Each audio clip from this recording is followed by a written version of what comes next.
So it's a little dry and boring today. However, it is the stuff that usually we worry about, right? It's like, okay, I got to write an offer. Now what, right? So we're going to go through the paperwork that is required. We're not going to talk about dot loop and how to use all that today. That's a whole nother class in and of itself, and I hold those classes usually twice a month, one time during the day, one time during the evening, and we can talk all about dot loop and how to get electronic signatures.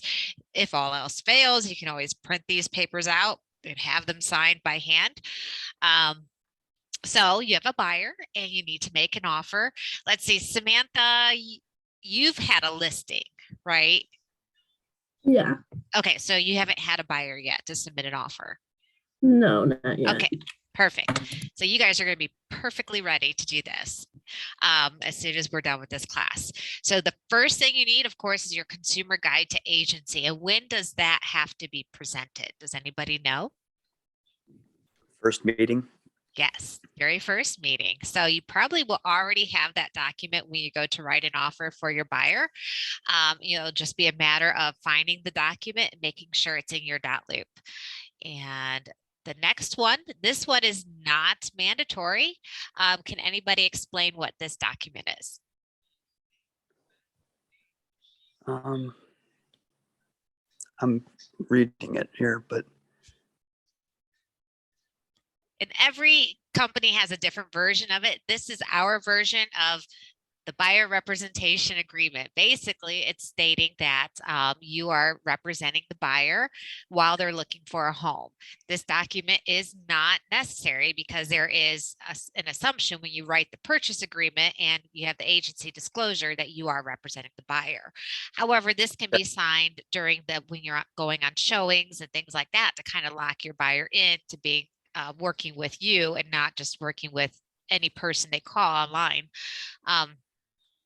So it just gives them an idea of what they're going to get in exchange to having you as their dedicated agent and why that's important. This would be usually presented at the same time as the consumer guide to agency when you're starting to start showing houses with them or do the buyer consultation. And it basically helps them understand that you owe them certain obligations like confidentiality, and that's really important that you're going to work, in their best interest. And this section is blank. The numbers are blank because you're running your own business and you get to decide how to run your business. Now, you could put all zeros in there if you wanted to and not have any minimums or anything like that. I put in there a minimum of 1,500 because you can't always guarantee that the listing agent or the seller is going to provide your paycheck. So I always make sure my buyer understands that, I have a minimum commission of 1,500, which is usually paid by the seller, at least that amount.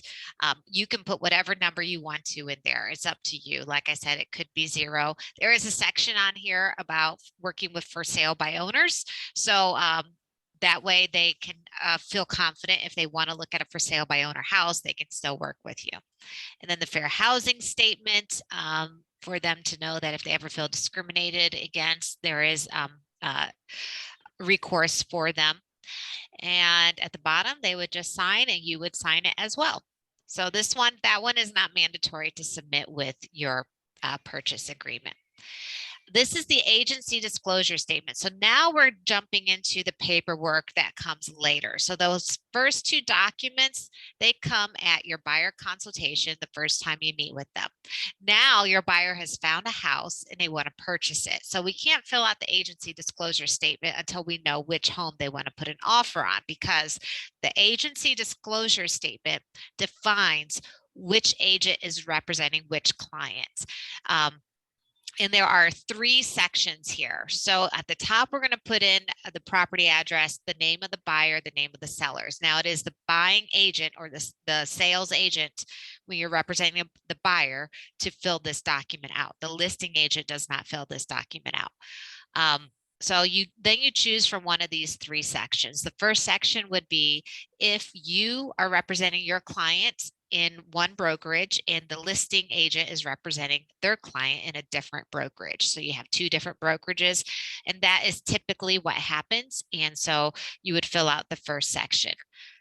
Sometimes, because our brokerage is really big, you'll end up looking at a house that is also listed not just by Keller Williams, specifically by Keller Williams Elevate. So every Keller Williams office is a different brokerage. So Keller Williams, say like Legacy and Canton, that would still be a different brokerage, and you would still fill out the first section.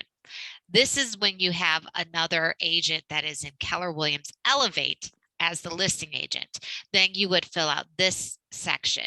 So you would be representing your client, and you belong to Keller Williams Elevate. The listing agent is going to represent the seller, and they belong to Keller Williams Elevate. And in our office, I don't know if you remember in your classes, there's many ways that offices are run.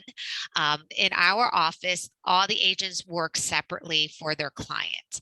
So if you're working with your buyer, everything is just you and the buyer. If the listing agent's with their seller, everything's just with their seller, and there's still that confidentiality, and all their interests are protected. And the only person in our office that would act as a dual agent would be our broker.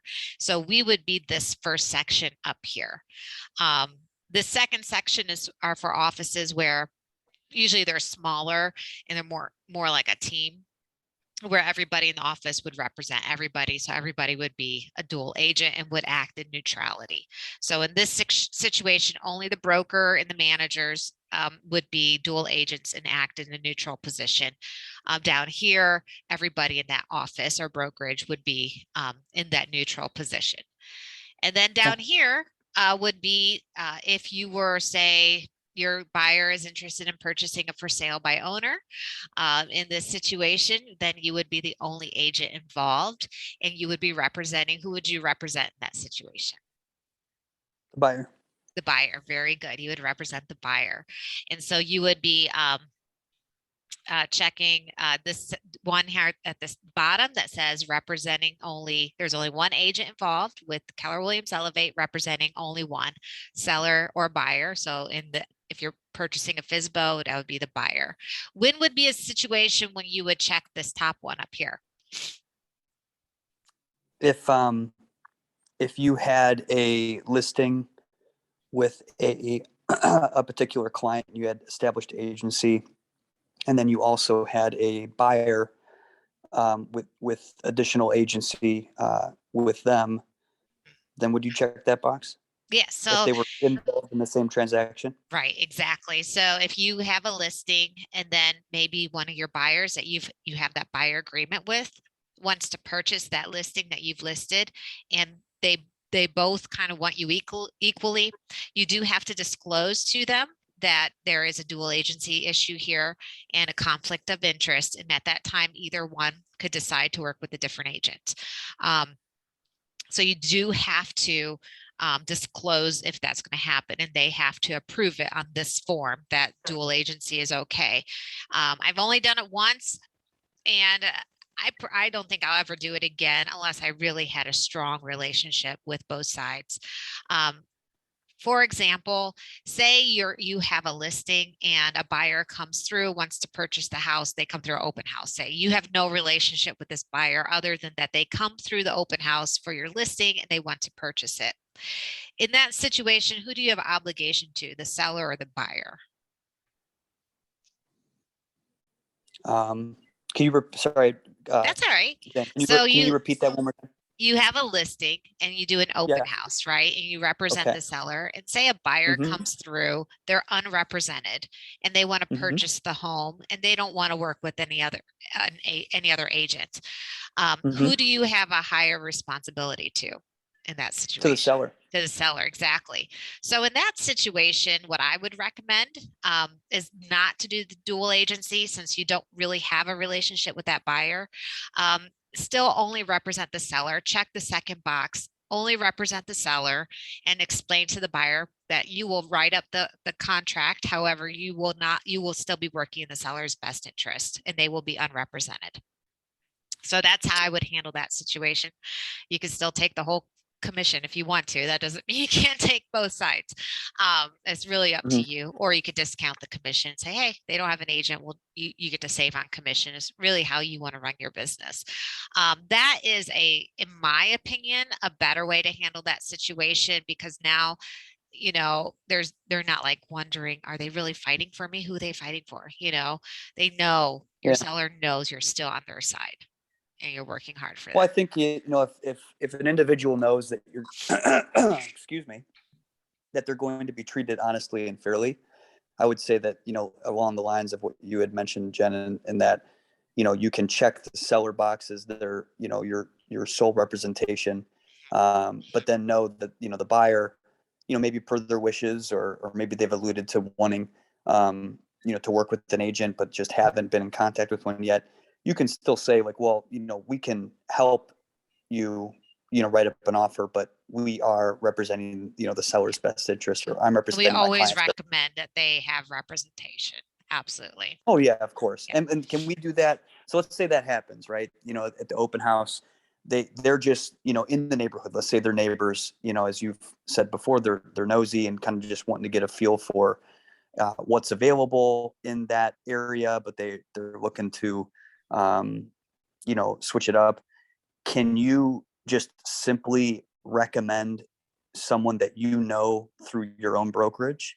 Or Absolutely. And you could what's get the the referral most fee. fair yeah, what's the most fair course of action, I would say, to just be The direct first with step, them? if they sincerely want to buy that house, and so Mhm. you're not risk of losing a buyer, because the whole goal of an open house is to find not just buyers for your listing, to find Right. buyer clients. Um, Mhm. if they're just sort of interested in it, that's different. But if they're like, yep, this is a house, I'm going to purchase it, I need to write an offer. And you say, okay, I can do that for you. However, I represent the seller and I represent the seller's best interest. Would you like me to refer you to one of our agents in our office that could represent you and write that offer instead? And then the beauty is you get to send that referral to another Mhm. agent. You can even say, I want 50% of that, because all you Right. have to do is write a stinking offer, you know. Um, Yeah. and yeah, so and now you don't have as much conflict of interest, you don't have as much potential for somebody coming after you saying you didn't represent me, you weren't neutral. I mean, how do you prove if an agent was neutral, right? It's difficult. I mean, I would imagine you'd have to go through logs of Yeah. data and stuff just to prove. You'd have to write down everything. If you're a dual agent, you need to record every single conversation.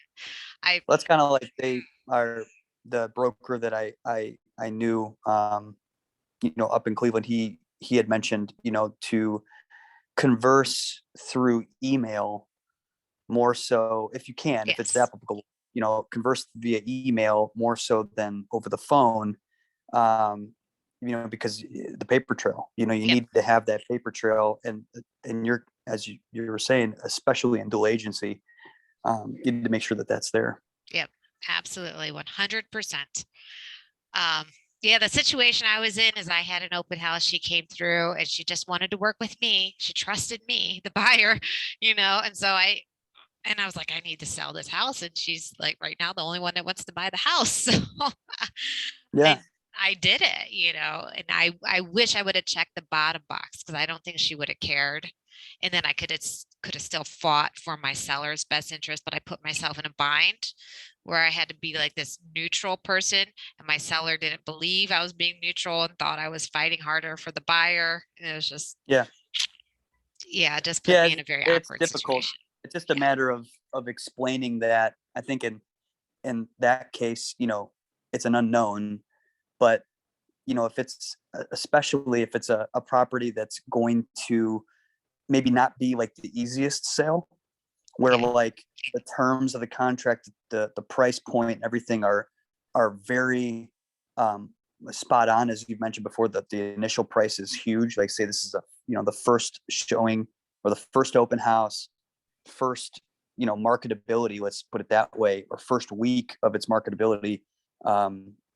And then with that understanding that, with the terms being so strong across the board for the seller's interest, and for potential buyers to get it sold quickly, then maybe dual agency wouldn't be that difficult because it's already established and understood that it's, the terms are very cut and clear, Yeah. very honest. But if it's one of those things where, we're trying to work through some material facts of the property that might be not red flags, but might be objections to a lot of buyers, as soon as you start getting into some of that, then maybe dual agency is going to be kind of difficult because you're going to be negotiating terms on the contract and contingencies that, could be taken differently, Yes. by a lot of different people. So, Yeah.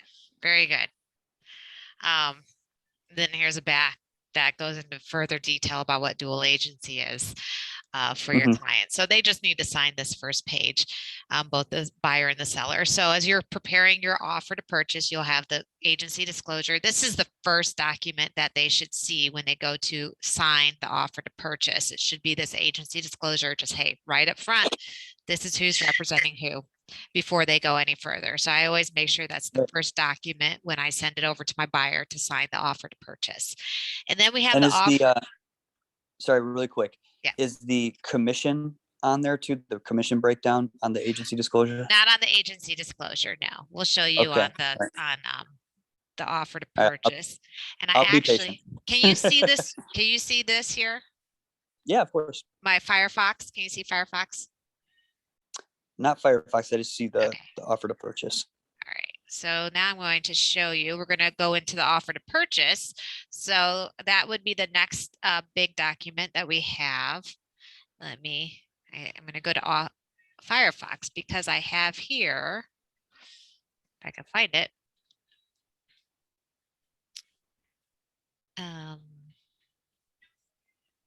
Here it is. And I'll send you the link to this in the chat box so you can print it out yourself too. And this has all the notes on it because this is what I call the hard one. When I get done with this one, when I'm writing an offer, I'm like, woohoo, I got through it. So let me put this in the chat box here. And then you guys have access to it. Okay, so the offer to purchase, I'm just going to walk through the whole thing and explain what it is. Basically, it is a 5-page document that lays out all the terms of the offer. So this is not a signed agreement yet. We're just going to take what our buyer has told us and we're going to put it on paper in contract form. The buyer's going to sign it and then we're going to send it to the listing agent as the official offer. And then it doesn't become an actual executed contract until both parties agree and sign everything. So at the very top, you'll have the buyer's name. So make sure you know if it's just going to be one buyer or two buyers. Are they married? Do they both want to be on the deed, or are we purchasing in an LLC? So that's important to know. This could be an LLC that's purchasing here, and that's whose name would go there. And then the property address, definitely make sure it's complete. If there's drive or avenue or road, make sure that's there and everything is spelled correctly. Double check it. The parcel number. Good question. Is there more than one parcel number? Sometimes there is. Just looking at I put in an offer on a house in Elyria, and I was like, wait a minute. There was an extra lot next door, and I went back and looked at it at the listing, and I was like, oh, there's 2 parcel numbers. And so you can squeeze those 2 parcel numbers in there. We don't want to miss out on any extra land for our clients for sure. And then this section is just explaining what is included with the house. Now we know that anything that is a fixture, does anybody remember what the word fixture means with regards to houses? It has not annexation. It's attached. Yeah, so like it's attached to the house, exactly. Right. A mirror just hanging on a hook is not a fixture. Ceiling fan is a fixture. Built-in bookcases are a fixture. So definitely want to make sure we check everything there. Appliances can go with the house or may not go with the house. So we definitely want to check the listing to see if they're included. And then right here, it says also included. So sometimes, I don't know, what are some things that are often also included with a house? Security system. Security system. Okay. Anything else? Maybe like a pool in the backyard. Okay. Pool. But any equipment, exterior equipment. I mean, there's pool equipment that would be, I would just imagine, is necessary for that pool. So would you? I know this is really maybe silly, but like if there is a pool, let's say above ground, then outside there's a lean-to or there's the pool equipment, piping, everything else. That would be If something it's that you would. piped in, so if it's actually piped in, then that's considered a fixture of the home, if that makes sense. Okay. Yeah. Okay. So if it's tied into the house in any Right, manner. exactly. So if you got a hot Okay. tub that's piped in, yeah, Okay. definitely. Right. If it's just a hot tub that you take a hose and you put in like that, that's different. That's not considered a fixture. So we do have to be careful. So maybe I see like pool tables all the time, pool table included, because they don't want to move the thing out of the basement, right? So be careful what you put here. We do need to clarify if we're getting the pool table for sure. I can guarantee you though, if you put pool table here, you send it to the lender, they're like, we are not lending you money so you could have a pool table. We're lending you money so you can have a house. Appliances make sense. Fixtures make sense. Pool table does not make sense. Go spend your own money, get your own personal loan to go get a pool table, right? So you might need to put that on a separate addendum that doesn't go to the bank, because banks are not in the business to, mortgage lenders are not in the business to lend money for what they call chattel, that have nothing to do with the house. So chattel, like a pool table, like an entertainment system. Let's say like a built like a movie theater in the basement, It which obviously the depends. seats. If it's wired in, that's considered a fixture. Okay, so that's a fixture. But like Chattel, if it's to have that, like let's say like a separate addendum, like an addendum C or something like that, how would you word it? Or do you have sample addendums that we could look at Yeah, to kind of absolutely. I mean, the feel? simpler the better, because we are not lawyers and we should not be writing any kind of contract. So if it's just a statement like pool table is included with the purchase of the stated property. That's, I mean, that's pretty much as simple as that. We already have the addendums written up with you put the purchase agreement date on it, so you know what it's referring to. And I'll show you an addendum real quick too.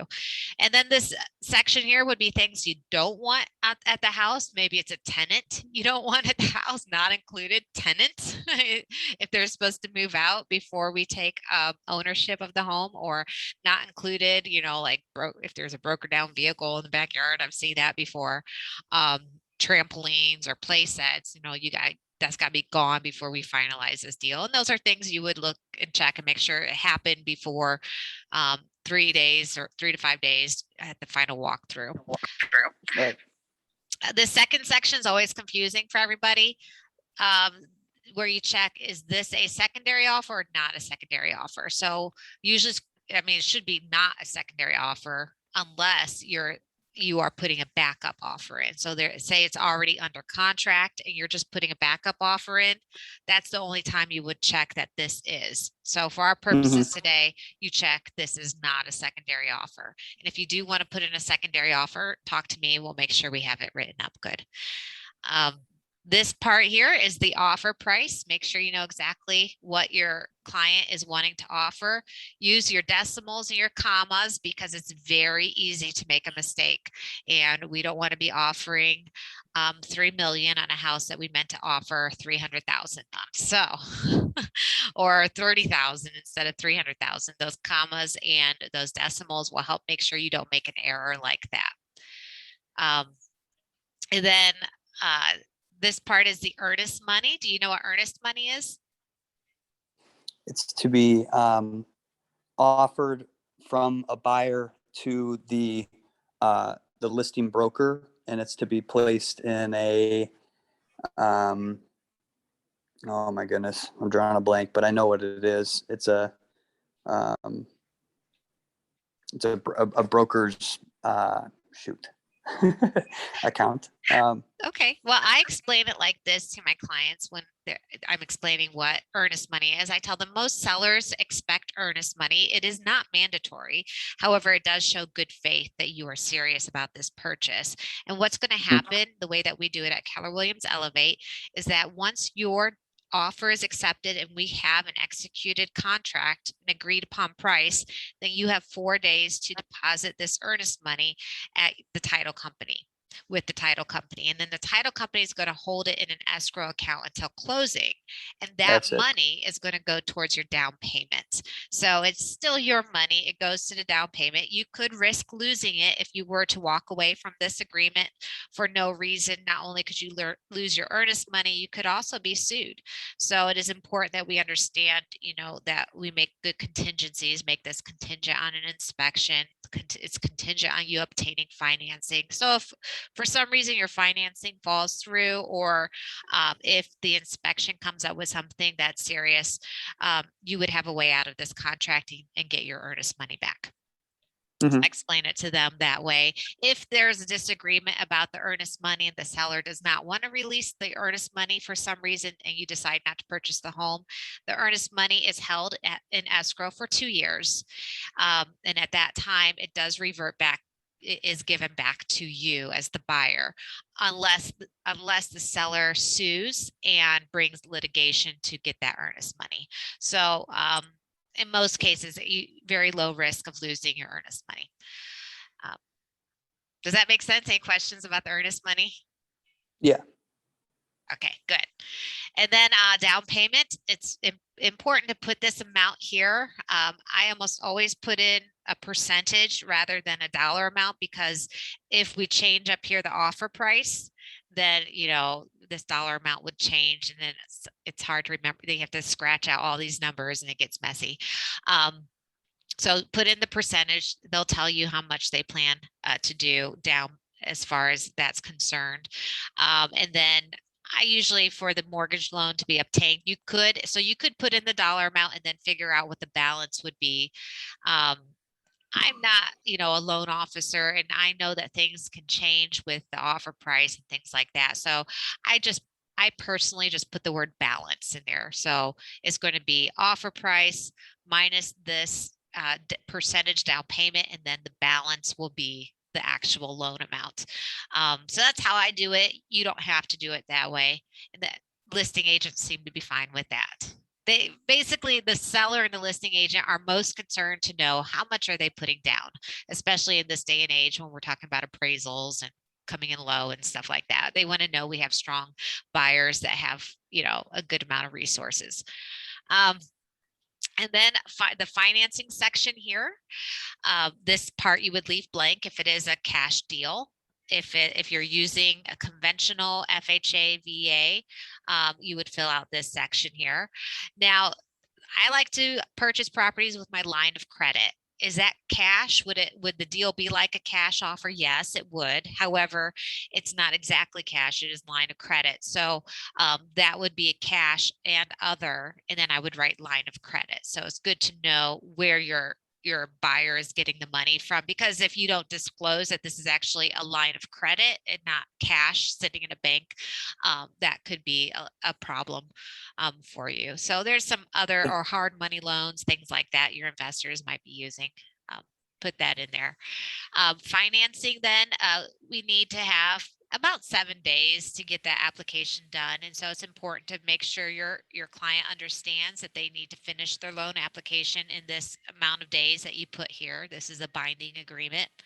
And then this here would be the day that we call it the clear to close. It's like a day of rejoicing, because now your likelihood of closing on this deal has just shot up percentage wise. That clear to close from the lender that says, yep, we approve this loan. We have fully approved this loan. You are clear to close. So if it's a conventional loan, we're going to need about 30 days to get that clear to close. For FHA, we're looking at maybe 45 days because of the appraisals in there, and then 60 days for a VA loan. So you just calculate based on what kind of financing you have, when that clear to close you think will happen. So that really quick, Jen, because that's a little convoluted for me. This is the first time I'm kind of really going through it.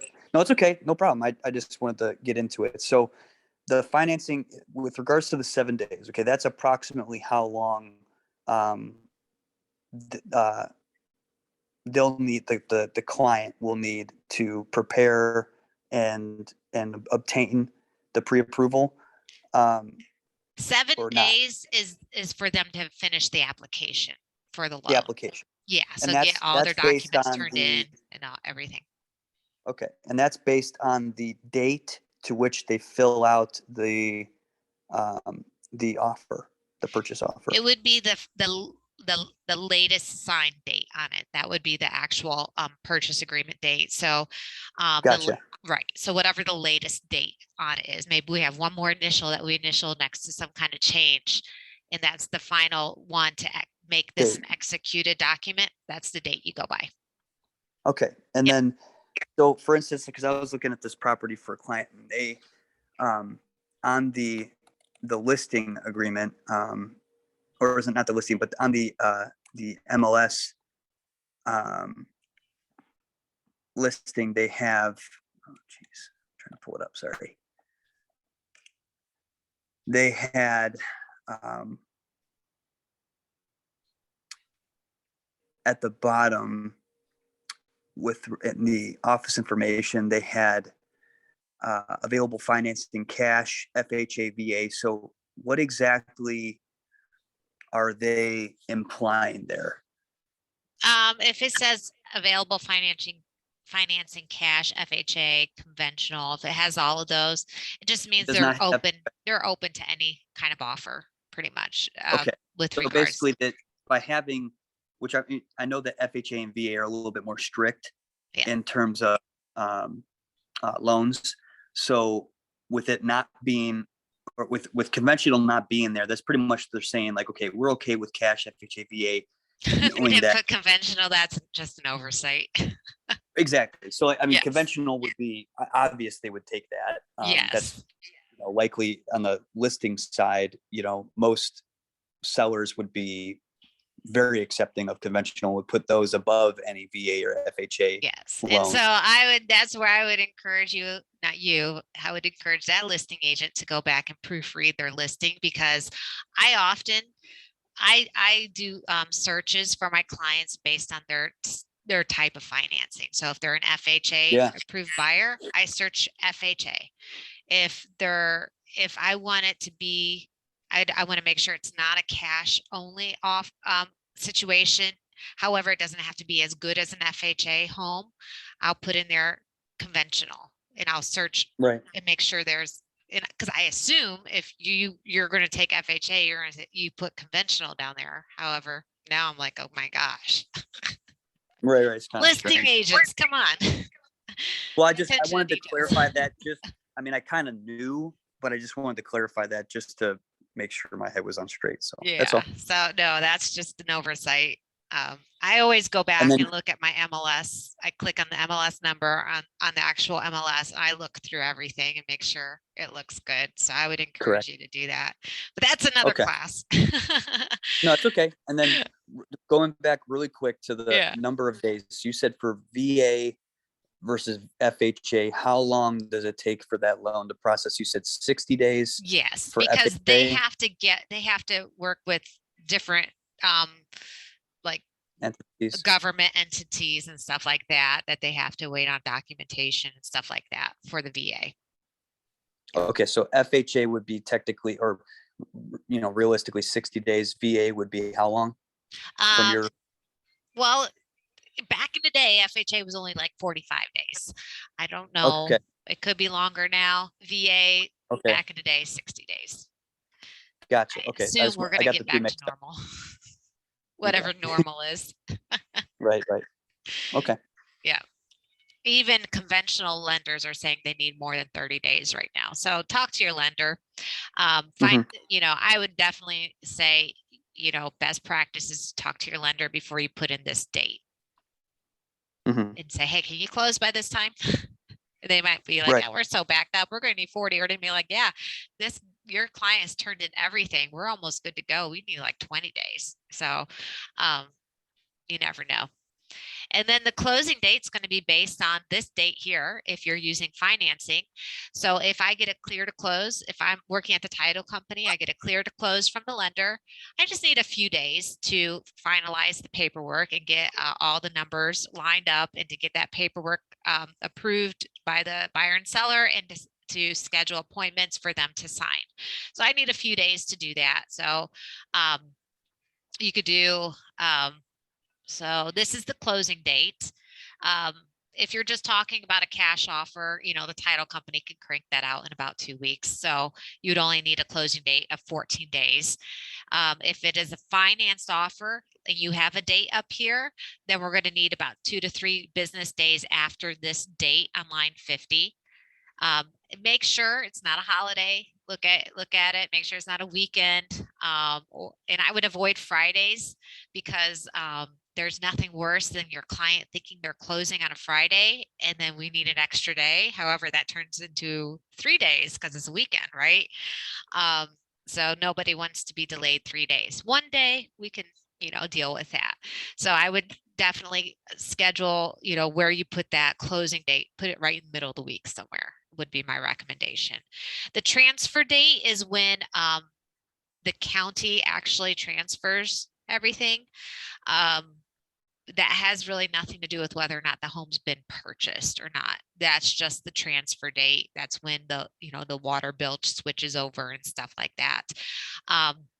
We've had, usually this happens like on the same day. If they signed early in the day, it usually transfers on the same day. If they sign in the evening, of course, it's not going to transfer until, you know, the off wherever is open, you know, the county is open to do that.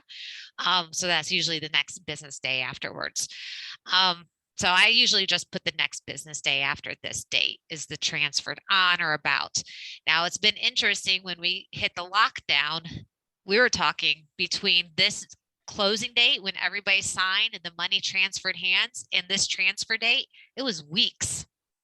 I sold a house personally that I owned and I ended up paying a water bill during this time because I hadn't transferred. Somebody else owned the house and I still had to pay the water bill because the county hadn't transferred it yet. So I don't know how we're doing on this. I think it's back to kind of normal and we're transferring on that. So that's the difference between closing date and transfer date. And then electronic data security. Let's see. So that's about wiring funds and just being very careful about that. And we'll never disclose. I don't want to know anybody's account numbers personally because I don't want to be, or social security numbers. I don't want to know that stuff because now you're responsible for it. And then the final walkthrough. Do you guys know what a final walkthrough is? Yes, but I'd have to have you elaborate in terms That's of fine. per contract. So a final walkthrough is not to bring up anything new or anything like that. It's not like an inspection. It's just walking through the house one last time before the buyer signs to purchase the home. And it's to make sure there isn't any like changes to the home. Maybe they got into a big domestic fight and punched a bunch of holes in the wall or something. And also to make sure that if there were any agreed upon inspection repairs, that those have been completed, just to get eyes on that and to see that it's been done satisfactory. So the final walkthrough is very important for your clients. Make sure you have it on your calendar. You have some kind of reminder set up to remind you to do it. My last coach, he gave a story one time. He totally forgot to do the final walkthrough. And then when he went to give them the keys, a water line had burst before closing and nobody knew. And now it's like, who pays for the damages, which insurance company? It was really, really bad. So make sure you do that final walkthrough. If they waive the final walkthrough, if the client's like, nah, I don't want to go, make sure you get that in writing, like on in an email or something like that. Right. And then possession, this can vary. It depends if it's a vacant home. I mean, I put in 0 days after the recording of the deed, and we've been doing after funding. So when the money exchanges hands, because that could literally be like 2 weeks. So we've been playing, doing that by ear, um, or a specific date. So maybe the seller just needs a few days so they can close on another house, right? So you would put in maybe 3 days after, so that the seller can have that 3 days of occupancy. If you do any more than 7 days, we have a seller occupancy after transfer addendum. So it's important to use that one if it's going to be more than 7 days to protect your buyer. And that can be found on .loop too. Any questions about occupancy? Mm-mm. Okay. We'll keep motoring on. And then the title company, this is where we are going to say who's providing the title insurance. And feel free to read all of that and what the title company is going to provide. We're talking about a general warranty deed. You remember that, right? And they're going to make sure that they're going to check for liens and everything, easements, stuff like that, zoning. And we put the name of your title company goes right there. And usually your title company is going to be the same as your escrow company. Sometimes they're different. In general, it's going to be just the same as whichever title company you use. Like if it's Infinity Title, just write their name in there. And then prorations, this is just talking about how if there's homeowners association, rents, taxes, all of that stuff's going to be prorated. The title company figures that out. So don't worry, you don't have to figure out, how the taxes get prorated or the HOA stuff. The title company will take care of that for you. And then this section right here, because the water bill follows the property. It's not like your gas bill and your electric bill where it follows your personal credit, right? If you don't pay your gas bill, that hits you personally on your credit. The water is different. It hits the house. It belongs with the house. So to ensure that sellers are not failing to pay that final water bill, the title company withholds a certain amount of money. So like the house that I sold, I had to pay that final water bill, which included a couple extra weeks when I didn't even live there because the offices were so slow. I paid my final water bill. I had to get proof of payment, which meant I had to be on the phone on hold with the water company, get proof of final payment. Then I had to send it to the title company and they refunded this water hold to me. So in Cuyahoga County, I believe it's $200 that you would put there. They'll tell you if you're wrong. Lorain County, I believe, is 400 right now. So you would put $400 there. And that's just money of the sellers that's held at closing that the seller gets back once they prove they've paid their final water bill. This down here, it's, if there's an agricultural tax, I just check seller. And if the seller has any problem with that, that can be talked about. And in general, I don't ever deal with that because I work mostly in the city. And then charges. So this is talking about the different other things that will be paid at closing by each party. In this first section, we're talking about what the seller pays. In the second section, we're talking about what the buyer pays. So just in general, there's half of the title fees are paid by the seller, half are paid by the buyer in general. And then you have different taxes that the seller is going to be charged. Of course, if they have a mortgage from the funds or if there's any liens, we're stating yes, from the proceeds of the sale, we're going to pay those off. Another thing that we might put in here is if the buyer needs help with closing costs. So say you have an FHA buyer, who's just kind of barely approved and doesn't have a whole lot of cash. And part of the approval letter says that they are approved, the seller pays 6% towards buyer's closing costs. So that's important to know if that's the only way your buyer is going to get approved for this loan is if the seller pays closing costs. It's something we need to know. So then we would write in here what we're asking the seller to pay. It could be a percentage, it could be a dollar amount. And then I word it, whatever that amount is toward the buyer's closing costs, prepaids, miscellaneous fees, etc. So we want to make sure everything can get paid with that money. So that's why I word it that way. And then this is what the buyer pays at closing, which is usually their title fees and closing costs. And you can do like a little estimate on your from your title company if you need to, just to kind of tell them what that is. And then here and other, the only time I've put anything in there is if like the buyer has to pay some kind of commission um, on the seller's behalf because the seller isn't offering a commission for me as the buyer's agent. I'll put in there buyer to pay $1,000 towards the buyer's agent's commission or something like that. Of course, I've already talked with my client ahead of time and explained to them like, hey, you're buying a $10,000 house in Cleveland and they're only going to give me $300. So let's talk about the rest of my pay. So that's where I would put that part there. And then APHW, America's Preferred Home Warranty, is the warranty company that we work with. Of course, you can choose any home warranty company that your buyer wants. We do have to ask them if they want a home warranty, and it can either be paid by the seller at closing or paid by the buyer at closing.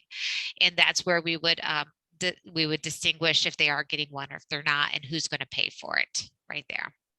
And then this is the inspection section, and ooh, that rhymed, the inspection section. And this is an important section. It's good for you to explain this in detail with your client so they understand. They do have the right to an inspection or whichever inspections they want. And they need to be aware, I put in here, make sure they're aware of the deadlines. So I put 5 to 7 days. Nowadays, I'd put 7 to 10 days because the inspectors are very backed up and it doesn't seem to be as many inspectors to go around. So I might change that to 7 to 10 days there. And then check over here which ones they're going to get, yes or no. And then remember this side here, I highlighted it in yellow because it's easy to miss, distinguish who's going to pay for each inspection.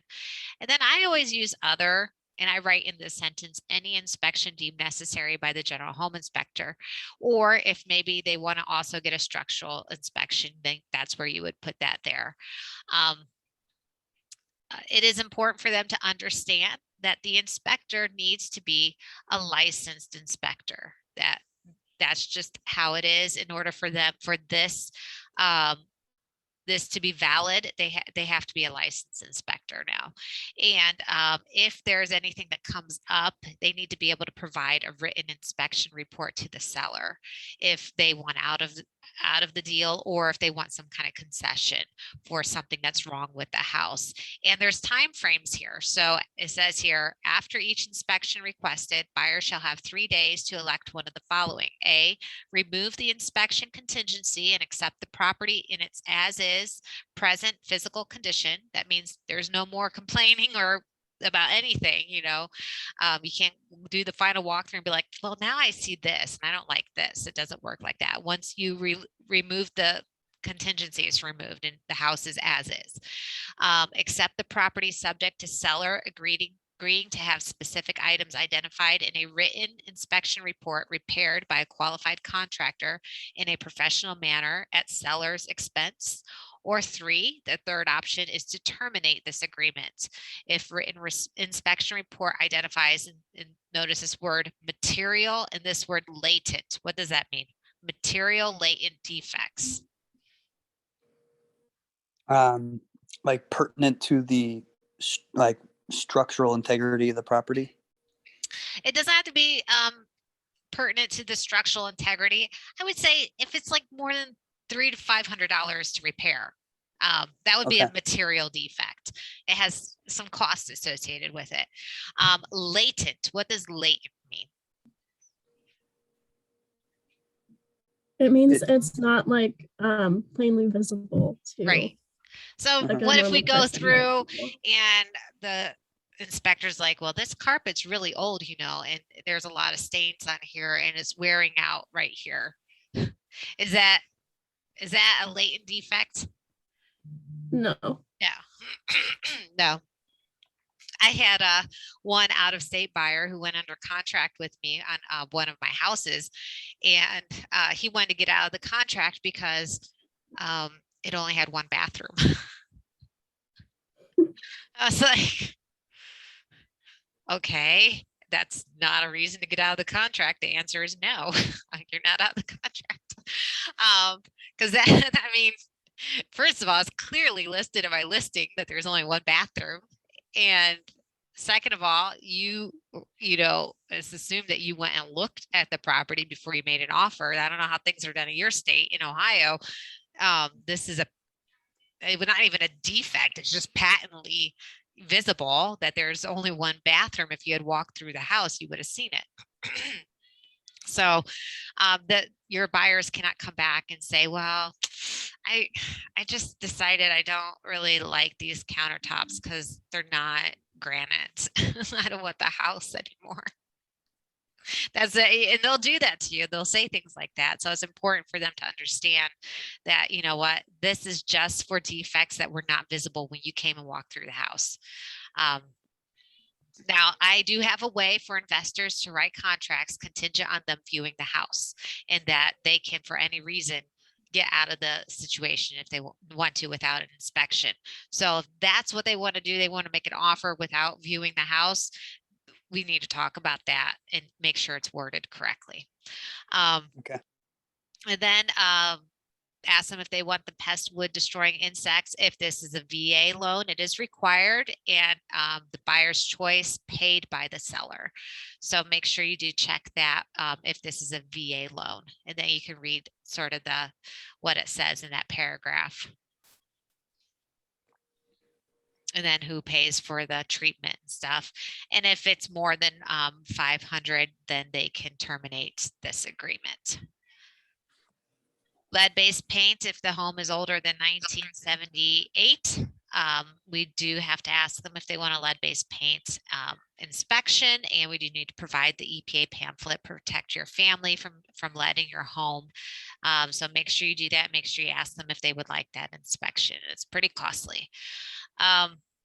And then here we check whether or not they have received the lead-based paint disclosure and the pamphlet, or they have not. So we only check one of them. We don't check both of them. And then we have them initial next to one of them, only one of them. So if they have not received it, then we're going to say we have so many days to make sure they have received the lead-based paint disclosure from the seller and the pamphlet. And then let's see, Megan's Law talks about sex offender notification law, and that the buyer is supposed to do their own inquiries into that, not the seller or the agent. And then just once again, reminding the buyer they're buying it in its as-is condition. So here we're going to check whether or not they've received the property disclosure form, or they have not. They are once they receive it though. So if they have it already, they can't go back to disclosure form and say, well, I don't want the house now because you did a structural repair back in 2000, whatever. No, they've checked that they've already received it and they've cleared it and they've initialed that they've read it. Now, say they don't get it till after accepted offer, and then the seller sends it within so many days, and they read it and they see that there was some structural stuff done to the house. They didn't know about it. Now at that time, we could say, well, I don't approve of this and I want out of the offer. So that's how that works. And then this is about gas leaks, talking about how many days you have, the seller has to fix a gas leak if there is one. Representations and disclaimers, always type none here. We don't make any representations about square footage, zoning, dimensions, where the property line is. It's not our job. So always put none in there, and then always readdress their concerns to people that are knowledgeable about that stuff, whether it's the title company or to the building, city building department. Damage. So say there is like, I don't know, a water leak or something like that in the house, and it destroys part of the house. So this section talks about what we do then. How do we move forward? If the damage is more than 10% of the purchase price, then the buyer can walk away, or they can agree that insurance will take care of all the damage. And then just remind your buyers, this is a binding agreement. When it's signed, this is a contract. It's a legal document. It's not something to be taken lightly. There's a lot to think about there. And then here we have, this is an important section because it's also dictating which documents belong with this document. So we have our agency disclosure belongs with this packet, the home inspection notice, and we're not going to get to all of that today because it looks like we're already at 12 o'clock. So we'll maybe have a part 2 on this. This is part 1. Just make sure you check all the documents that belong with this. If you have an addendum that talks about a pool table, make sure that we say addendum or whatever.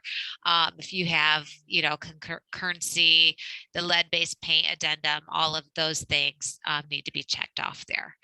And then the buyer's information here, make sure you put the buyer's complete contact information because this is what the title company uses to reach out to them to get paperwork signed. And we don't want to hold up the title company from what they need to do because they can't get a hold of our clients. Then this is just the promise. It's stating that there's a note, a promissory note for earnest money. And then you put your information here because you'll be the one making sure you give them the information on how to deposit their earnest money. And if they don't deposit that in earnest money, then you are obligated to make sure the listing agent knows that they didn't do it. And then this is the commission part we talked about. This is the initial place where we talk about commission and how much you're going to get from the sale of the home. You look on the MLS, it will tell you what you get for the commission. And then later in the process, there will be an escrow letter where you really fine tune what happens with that commission, if there's a referral fee that goes out or anything like that. So that is in a nutshell the purchase agreement. So today we talked about the agency, we talked about consumer guide to agency, the buyer representation agreement, the agency disclosure form, and the purchase agreement. And I would recommend that you print out that purchase agreement and just keep it with you until you get really good at filling out that form. I carried it with me pretty much every day for 2 years and pulled it out for every contract that I wrote, just to make sure you're thorough and very carefully filling it out. And then there's other documents that are included, just real quick. So you've got your purchase agreement, ABA. your ABA, very good that we have a relationship with Infinity Title. This will be a removal of contingencies after the inspection, and that's after you're already under contract. This is the addendum that I was talking about. We call it the blank addendum. So the difference between amendment and addendum is adding something. Amendment is changing something. So if you are writing the purchase agreement and you want an addendum then because you're adding something to it. If you're under contract and you need to change something, then it's an amendment. This is the home warranty. If they're getting it or not, you have them sign in the appropriate section.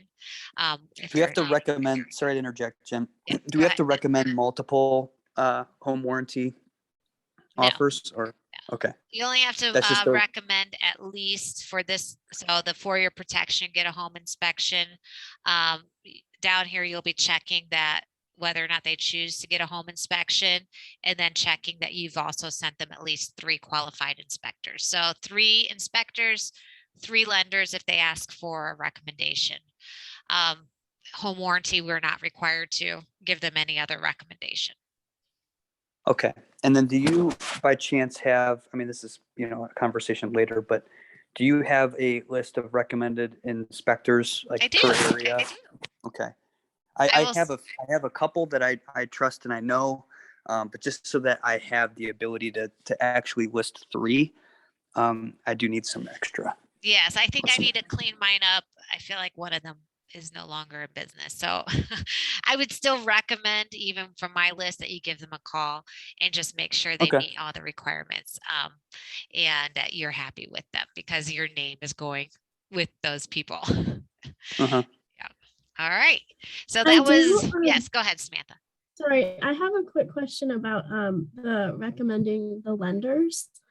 Is that something that you kind of like put together on your own? Like you kind of just feel out different lenders? Yeah. Do you have preferred ones that you use? I do. I have, so I work with Keller Mortgage here. Matt Sheffy here with Keller Mortgage. I work with the Shackelford team with cross country. So that gives me two different options there. And then my third option, that kind of fluctuates. Sometimes I like throwing a bank in there like Fifth Third. I've been very happy with how they do their business. So I might throw Fifth Third in there. Or if there's somebody else that can give a really good personalized service. So, or if you have friends or something or family members that you want to kind of throw a bone to here and there, and they might throw one back to you. So building those relationships with lenders is really important. Okay, thank you. Any other questions for me? Oh, that's it for right now.